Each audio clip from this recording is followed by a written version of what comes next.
What's going on, everybody? Welcome back to another episode of the Fans View podcast. Today, we are talking international grit, Porsche power, and chasing the dream from New Zealand all the way to IMSA competition here in the United States. She's competed in Super 3. She's climbed the Porsche ladder. She's ran Porsche Carrera Cup North America, and now she's stepping into endurance racing in the Michelin Pilot Challenge. Madeline Stewart, welcome to the Fans View. How are you doing today? Good. Thank you for having me. Of course. I saw someone of your caliber willing to come on the podcast, and I had to jump at that. Yeah, no, I'm excited. It's always nice to be able to chat about my story and my journey. It's been ever changing, so it's nice to keep the fans updated. I love it. I love it. Well, let's just jump right into it. You obviously grew up in New Zealand. What was young Madeline like? Were you always competitive? I was definitely always competitive. I first started karting when I was 9 years old, but it was actually my older sister that kind of started on the karting pathway. So we're third generation, and more recently I've learnt that people think that then I'm like a Nepo baby. But when I say third generation, my grandfather and my dad both raced as like a hobby, club level racing. Right. I am not a relative of Jackie Stewart. So my grandfather was just, racing in little old New Zealand. And it was my sister that kind of begged for a go-kart for years. And she was the one that kind of drove this whole process. And my mum bought the first go-kart. So not a conventional story, but I've always been competitive. And my sister will tell you that. She will say that if I'm going to compete with anyone, it's probably her. Love that. You touched on it. You started karting at just 9 years old. Do you remember the moment where it kind of dawned on you, like, this isn't just a hobby, like, this is what I want to do with my life, this racing thing? Yeah, it's funny because it was actually really late for me. Right. So when I first started, my mum would tell you that you could walk faster than I drove the go-kart. So I definitely didn't have that immediate natural ability when I was in cadets in New Zealand. I think I cared more about going to the track and kicking the ball around with my friends than I did about driving the go-kart. But like I said, I'm competitive and I come from a very driven family, and we kind of just kept progressing to the next level. And I loved it as a passion, but I have very, very supportive but very realistic parents. So I didn't grow up with the whole, oh, my kid's the next Formula One driver. My dad was like, look, racing's really cool, but you'll probably never be a race car driver. So go to university, get a degree, make enough money, and then you can race for fun. And that was what I thought I was going to do. But like I said, a very driven family. So we just kept looking for the next level of competition. When we were racing in New Zealand, living in New Zealand, my mum decided we should start racing in Australia. And we were a part of the first few kind of group of Kiwis that started racing in Australia because there was a higher level of competition.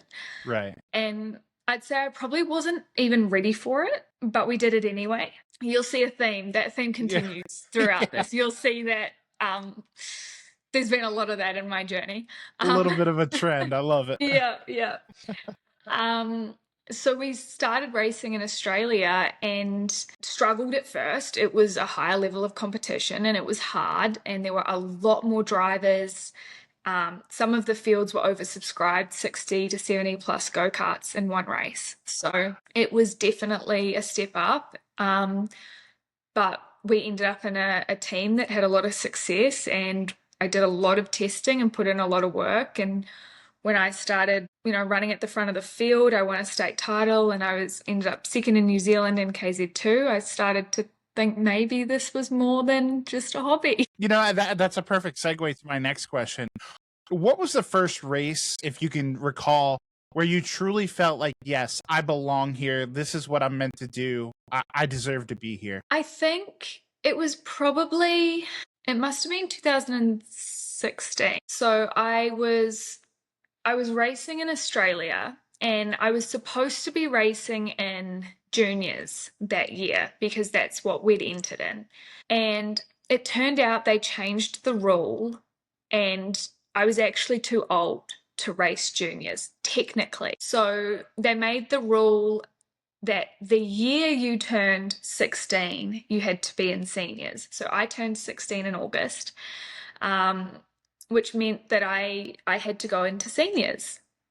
And I had tested in juniors for a week and then arrived on the Friday of the race and found out I had to go straight into seniors. And I, again, wasn't really ready, but that's just what you do. So to give people a perspective if they don't know karting at all, when you go into seniors, it's pretty much that age and up. So there were 20, 30, could have been 40-year-old men, women, if they wanted to. So it was Rotax light, but a lot of the guys were late 20s, early 30s, and there's 15-year-old me like, hey, I'm here. So the first round went okay, and then it was the second round. I arrived and we'd done some testing and I was pretty quick, but just there or thereabouts. And then it came to qualifying, and the lap times, because it was really cold, they were a lot faster than what we had been practicing. And so it gives you a little bit of a not a great sense of where you're at. Like, was that a good lap time? Or it's hard to tell. Anyway, qualifying happened. I came into the in-grid and there was the lap times on the board, the qualifying results. And there would have been, I want to say, at least 30 people, but it probably showed the top, 20 to 25. And I started at the bottom and I'm looking for my name and I'm like, I'm not even in the top 20 something. Like, I am so far at the back because I made it to like 10th and then I was like, I'm not even in this. Like, what has happened? And I came through and I pushed my go-kart through and my parents are there cheering. And I was like, what are you cheering for? And they're like, you're fourth. And I was like, I qualified fourth. And I think in that moment I was like, oh, like I can do this. I can be here. And that year went quite well. And then it was the following year that I led the championship for the first 3 rounds. And then I unfortunately had mechanical issues. But anyway, that was kind of a defining moment for me. I love that story. That's fantastic. Obviously you spent some time with the karting. You had some success in karting. In 2019, you make the jump to the Super 3 Series in Australia. That's a serious step up in competition, obviously. What's the biggest shock going from karts to touring cars like you did? I agree. It is a massive step up and not one that many people made. There are definitely some steps in between that you can take. I would say the biggest shock for me when I first got into a race car was how much my inputs changed the balance of the car. So with all of that weight and all of the weight transfer, if you brake, the weight goes forward on the front. If you crack the throttle, you're sitting back on the rear. And like the tiniest amount, like if you're rolling through a corner and you crack the throttle 5%, you've sent weight to the rear. So it completely changes the dynamic as a driver because there's no more like, oh, it's understeering really bad. It's like, okay, but you cracked the throttle. What do you expect is going to happen? The front picked up. And so for me, it really required me to fine tune my driving, and it wasn't as much about just driving as fast as I can. You have to do it with the right technique. Right. So that for me was probably the biggest lesson. Right. And that's a perfect segue to my next question. Obviously, like you said, touring cars are physical. They're heavier. They demand patience, precision. What was the hardest habit that you found that was the hardest to break coming from karts, to touring cars?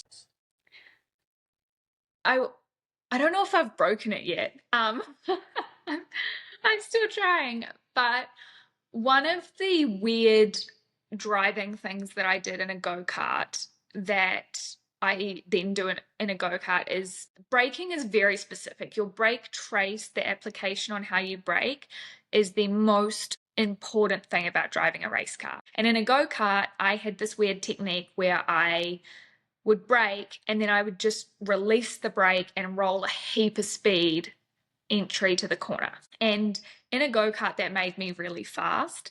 And in a car, that means that you take the weight off the front and the car doesn't turn. Right. But to me, when I held the brake, it felt like I was going too slow. Right. So calibrating that in my mind to what the correct minimum speed at the apex was, Mhm. and applying that without losing what inherently made me good as a driver, that's Right. probably been the hardest thing for me to develop. I love it. Well, at least you can admit that you're still a work in progress. So Yeah. I respect it. I respect it. You know, when results didn't come instantly, because like we said, you made a huge jump. You skipped some steps. So obviously, you know, you can't expect it to just boom, click immediately. But when those results didn't come instantly, how did you mentally handle that? Yeah, I think for me, like I said, throughout my entire career, I have stepped up probably before I'm ready, Hmm. which has meant that the results haven't always been there. It's some people stay in a category longer so that they can win races because everyone else moves up and then they're the most experienced. And we just never did that. So I feel quite experienced in the character building side of things. And it's definitely had its moments. In 2024, I had a really challenging year. Some of it self-induced and some of it just plain bad luck. Right. So I think I'm very lucky that I have a family that's supportive, but also realistic and very factual. I think as athletes, it's important to separate emotions from facts. And it's devastating when you make a mistake that caused you to lose a race or crash a car and not get to finish out the weekend or anything like that. But Right. you can be emotional about it or you can be factual. Factual, I was pushing the limits. I'm a racing driver. I made an error. There were consequences. That's just what happens. We move on. Emotional is I'm devastated.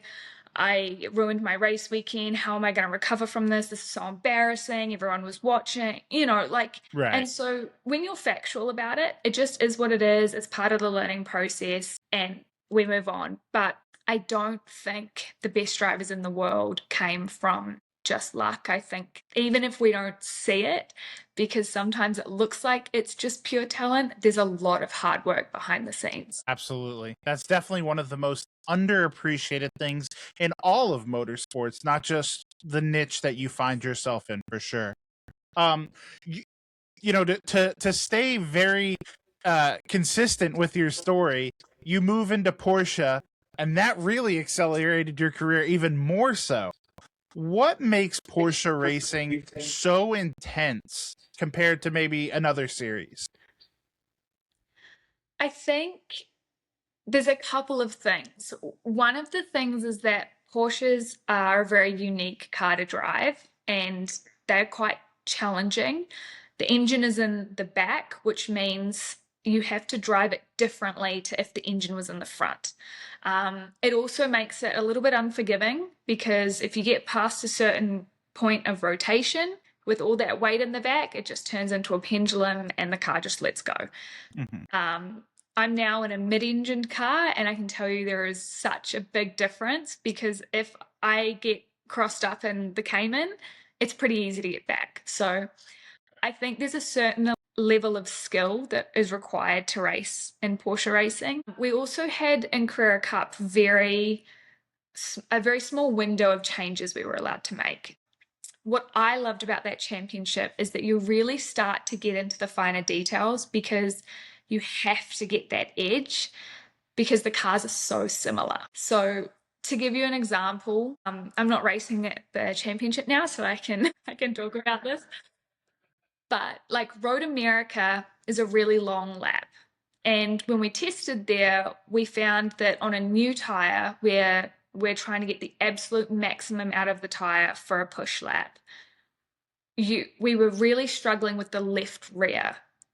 in the last corner. We were running out of like that goodness that a new tire brings in the last corner. So we started talking about sacrificing 5 to 10% of our effort at turn 1, which was also a right-hander, to then have that left over at the last corner, which was a right-hander onto a big straight. So that is starting to get right down to the details. We're talking about like 0.2 of a bar of pressure or point, it's such small little details that we start to get into, and that's what I loved about that championship. There was just no room for just winging it. Right. I was just about to say, the passion that you talk about, the technical aspects, I love it. Like, I'm sitting here like, you have me. I'm here for it.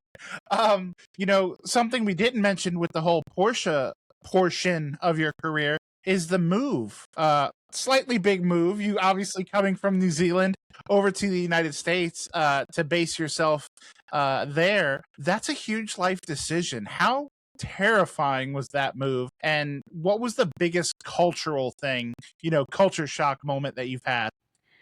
Yeah, it's really funny. I think so. I've been here 2 years now, and I think in the first year I just didn't think about it that much. I only rented my apartment for the season, so it was about 7 months, which at the time didn't feel like that big of a deal. So Right. I just packed up and I moved over, and my mum was like, "Do you want me to come and help you?" I was like, "No, I am all good."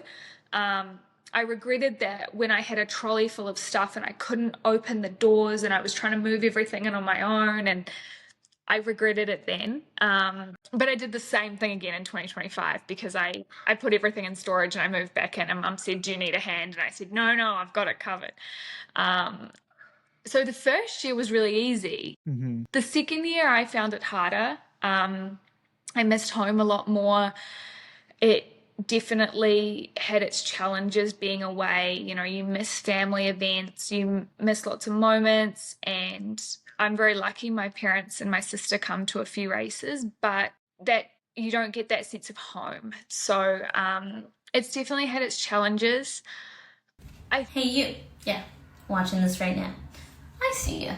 If you're enjoying what you're watching, I've got one quick favor to ask, and it only takes a second, costs you nothing, and makes a huge difference.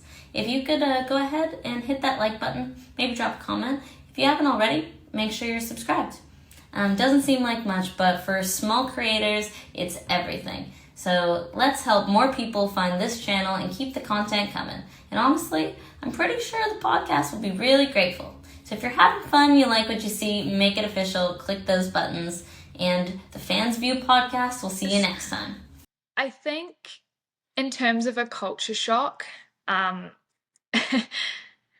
America doesn't really do breakfast like Australia does. Okay. I miss Aussie breakfast. Love it. So I grew up in New Zealand, so we didn't really do brekkie like that. But then I moved to Australia in 2019 and spent 5 years there, and between there and here, and I love Aussie breakfast. So that's probably the biggest culture shock and the thing that I miss the most. Love it. Have you had a moment in the US where you just thought, like, wow, this is bigger than I ever imagined? Not obviously not geographically, but just like career wise, life wise. Have you just had that like woof moment yet? Yeah, absolutely. I mean, this was not the plan. This was never the plan. Like I owned a business in Australia. I set up a gym there. I had a gym for 5 years because I thought that I was going to have my motorsport career in Australia alongside running my gym there, and that was the plan. And since this has started to become more permanent, I sold my business, and so this was not where I was heading. And I feel really, really lucky to be here. Sometimes I think it's a little bit crazy, but again, with a family that is super supportive and very encouraging to take big risks, and life is for living, I'm really glad that I'm here and doing this. And some days are hard, but most of the time it's worth it. I love that. Obviously, thank God for 2026. We have the technology now that, you can call home right now if you wanted to, and at least see your family. Maybe not feel a hug and the things that come along with that. But at least you do have that to fall back on. Who has been, or maybe it's a what, but who or what has been instrumental in helping you adjust over here? Obviously, we talked about the culture shock and just, the homesickness and just the human aspect of uprooting your life and literally moving across the world.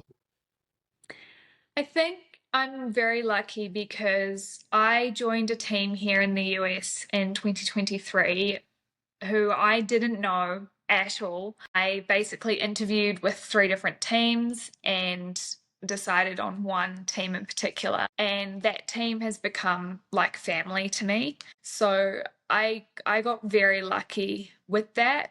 I have stayed at my team bosses' houses, both of them, with their families, spent a lot of time with them.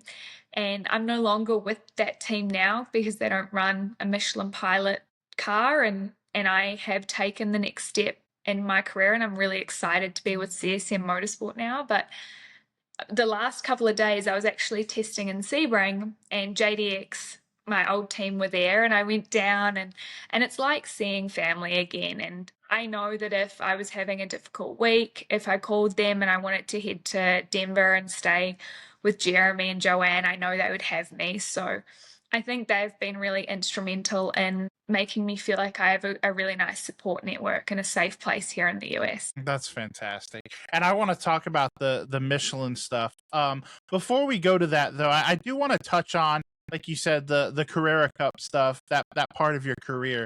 How much of the Carrera Cup would you say is raw speed versus mental discipline? Because obviously those fields are stacked. Every driver thinks they can win, and it takes milliseconds to kind of separate that field sometimes. I mean, last year at a couple of races, there were 17 pros, which I would say is one of the, aside from Super Cup, one of the most amount of pros in a Carrera Cup championship around the world. It was highly competitive, and anyone in those 17 could be top 6. And it just depended on who executed well on the day. For example, Road Atlanta, I qualified 13th, but if I was less than 2/10 quicker, I would have been 6th. And that is so frustrating sometimes. Like, people go, oh, that's really great. Like, you could have been 6th. And it's like, yeah, but I wasn't. Like, It doesn't count. So, you can't blink fast enough to do less than 2/10 of a second. So Right. it's nothing. But for us, that's a lot. So I think in that championship, it's not just talent. I think it requires a whole lot of execution from the team and the driver. And it requires a lot to go right all at once. So I think people that don't have the discipline to put in the work away from the track or even off the track, like between sessions at the track, I think those drivers don't execute as well. I think you have to put in that work between sessions. Absolutely. Couldn't agree with you more. Obviously, now stepping into the Michelin Pilot Challenge, endurance racing is a completely different animal. How does that mindset shift from sprint racing? Yeah, like you said, it is totally different. I arrived at Daytona. I had never really driven the car. I did one little race in a Cayman at the beginning of 2024. So I did a couple of sessions in it. So I arrived at Daytona in a new team, in a new car, in a new championship, on a different tire, and it was kind of overwhelming. I knew that there was going to be a lot to learn, but in Carrera Cup, all we do is focus on trying to get we need 2 really fast laps, because the racing is a different style of racing and it's pretty hard to pass in Carrera Cup. So where you qualify and where you finish out the first 2 laps, that's pretty well where you're going to sit. Right. So arriving into Michelin Pilot, where it's endurance racing, I have to compromise my seat position with a co-driver. I have to learn to manage the tire. I have to fuel save. We have to do driver changes. The full course yellow procedures are different. It's a whole new ball game. So I still feel like I have a lot to learn, but Daytona was really, really successful for us. So I feel good about where we're heading. I love it. You are the segue queen for me too. You're teeing them up for me. Sharing a car, that's the thing that really it stuck out to me when I was doing the research on you. Sharing a car requires a crazy amount of trust.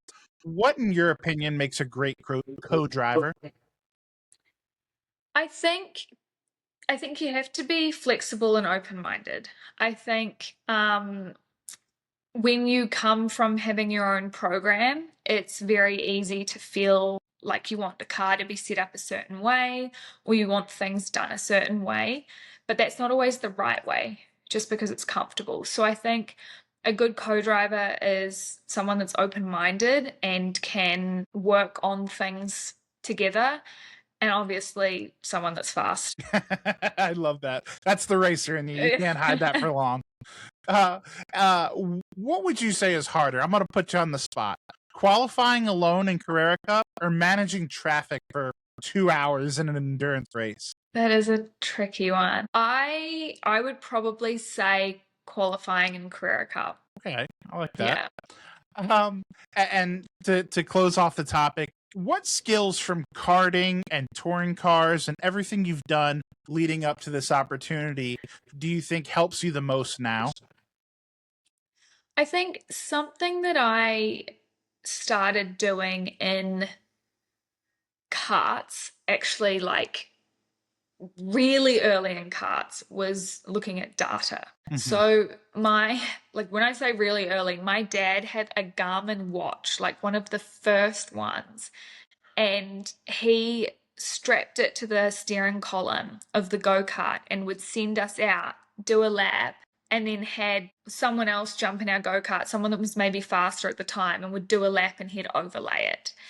And then we got into karting and they developed the dash in the go-kart to do data overlays with speed trace. And so I've been doing that for a really long time. And I think my ability to look at a piece of data, see where I'm missing things and where I need to improve and apply it right away. Right. I think that's probably one of my best skills. Okay, I like that. Motorsports in general is such an expensive. It's political. It's brutal. How do you stay grounded? Obviously, like you said, you've moved across the world. You've dedicated your life to this. How do you stay grounded? I think, well, my family keep me pretty grounded, to be really honest. I think I feel really lucky to be doing what I'm doing. It's really hard work. I haven't had things handed to me. I've had a lot of support and I've been really fortunate with that, but I've had to work to get it. So I think I just feel very fortunate to have the opportunities that I have. And so, yeah, I think that's how. And I love it. Obviously, racing life isn't all sunshine and rainbows. You know, we have the peaks, and those are fantastic, but we also have to go through the valleys. Can you recall maybe one of the low points or lowest point in your career so far, and think back and what did it teach you? I think I've had a few. I would say one of my hardest ones was at the beginning of last year, at the beginning of 2025.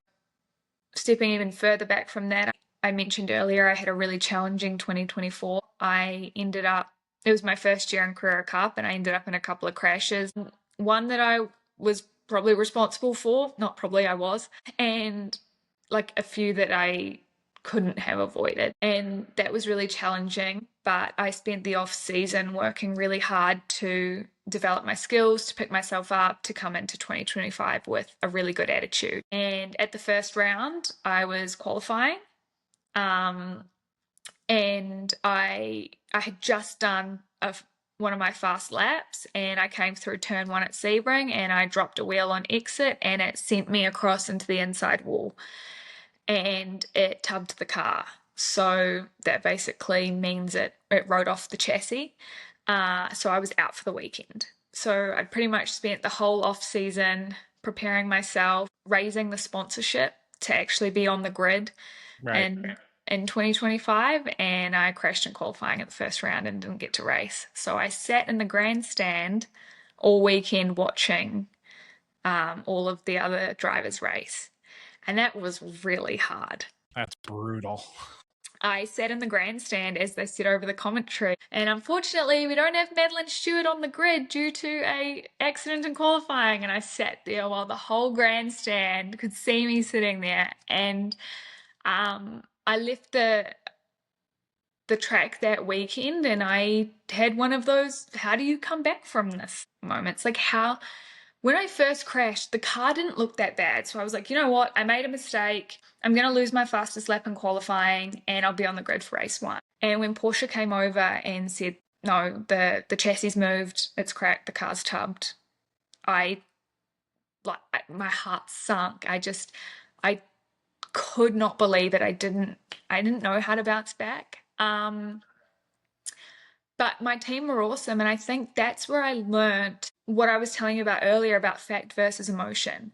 You know, I had an amazing sponsor that said to me, hey, I'm really proud of you. I'm really proud of the fact that you were pushing the limits. You made a mistake, and that just happens. And across that weekend, I actually saw one of the factory BMW drivers do the exact same thing that I did. In the hypercar, so the exact same thing. And I think that's where I learned that, you know, it's okay to make mistakes, and it just is what it is. I mean, the F1 drivers, how many times do they put it in the wall and they're out for a race and they don't even blink twice? They go, oh, Absolutely. bugger, you know. So I think that's where I learned to remove some of the emotion from. I love that. Well, at this stage of your career, what drives you more? Is it proving people wrong, or is it just proving yourself right? I think a part of it is making my family proud. I think that's a massive driving factor for me, and proving people wrong. I would. I knew it. I could see it in your head. You were just deciding if you wanted to say it out loud. I'd love to tell you that it's proving me right, but like I know what I can do. You know, Yes. like I know that already. So I've been told by people that they know what I can do, but I've also been told by people that I'm in the wrong place. So Yeah. like, as a competitive person, there's a little bit of that drives me That's too. right. That's right. Just tell them to suck it. I got Yeah. it. Madeline, this has been so much fun. I cannot let you out of here without asking my 2 favorite questions. One of which, this is the fan's view. I'm a fan of motorsports, of a million different things.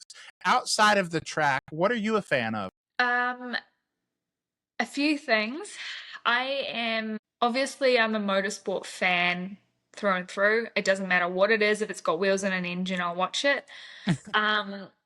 I've recently started learning more about NFL and NHL since being in the US. I've been more of a fan of that, but I am also a massive fan of anything CrossFit or gym training wise. So the new Hyrox races that people are doing, CrossFit, all that kind of stuff, I'm a big fan of. I love it. I love it. Have you settled on an NFL team yet? Have the Colts already sucked you in?